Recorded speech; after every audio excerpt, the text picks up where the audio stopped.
This is verse 14 of the 21st chapter of the Gospel of Matthew.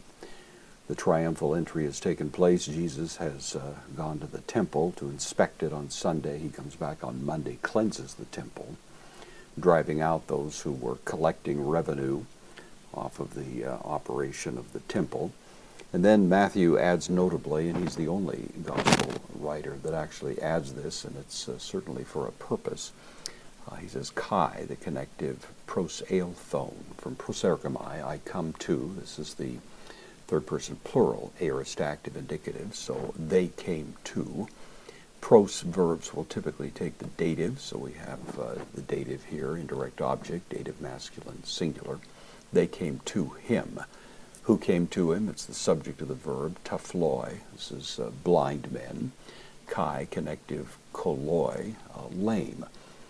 So blind and lame, and we can of course assume others of various maladies and descriptions probably came as well. The picture Matthew is giving us of just crowds of people who are coming in. And they're coming in, and of course Matthew, the whole point of this is to make this prepositional phrase clear, in to hero, in the temple.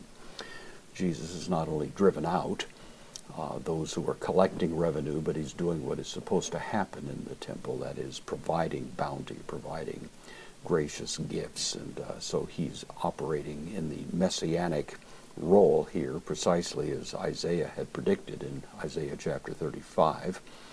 And so in a sense what he's doing is making it perfectly obvious, irrefutable, that he comes on the scene as the Messiah, that he's behaving as the Messiah, that he's taken control of these precincts, and that he's operating in that way. And that seems to be quite clearly what Matthew wants us to derive from the description here. So the blind and the lame came to him in the temple. Kai, connective, atherapusen, from therapuo, I heal.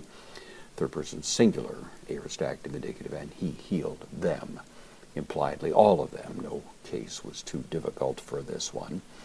And so nevertheless, the religious leaders who witness this are going to not cave in to the irrefutable evidence that's being presented to them, but it'll simply harden them all the more.